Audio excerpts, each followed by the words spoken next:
ముందుగా పెద్దలందరికీ నా వందనాలండి, అలాగే సంఘస్థులందరికీ నా వందనాలండి, స్త్రీల సంఘం వరకు కూడా నా వందనాలండి.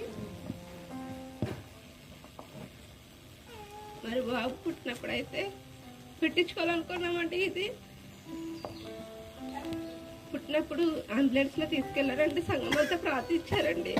అప్పుడు నేను పెట్టించుకోలేదండి. దేవుడు నాకు మరి పుట్టినరోజు అయిపోయిందండి, నేనైనా దేవుడు చెల్లించలేదండి. నేను ఈ గృహం దగ్గర పెట్టించుకోవాలనుకున్నానండి. బాబుకి అయితే చాలా సీరియస్ అయిందండి. అప్పుడు అంబులెన్స్లో తీసుకెళ్లారండి. మరి అక్కడైతే చాలా అంటే మళ్ళీ వెనక్కి వేరే అంబులెన్స్ వచ్చిందండి. నా బిడ్డ అనుకున్నానండి నేను.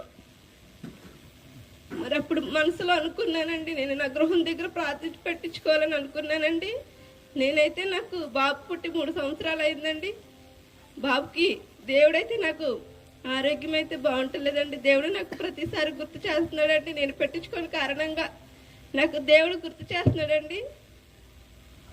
మరి బాబుకు పుట్టినరోజు అయినప్పుడు మళ్ళీ 3వ రోజు కూడా గడప దగ్గర వాకర్లో నుంచి పడిపోయాడండి.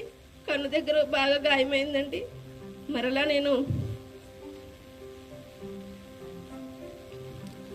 నాకు దేవుడు గుర్తు చేశాడని నేను అనుకున్నానండి. మళ్ళీ పాప పుట్టిందండి నాకు. ఇంకా దేవుడు చాలా కార్యాలు చేశాడండి మా కుటుంబంలో.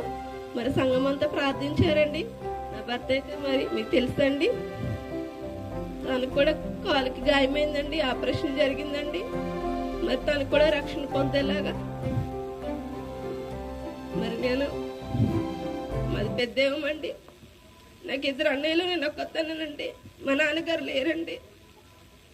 నా తల్లి నాకు తోడుగా ఉండి మరి నా బిడ్డలిద్దరిని మా వదినళ్ళు మా నీళ్ళిద్దరు చూసుకున్నారండి.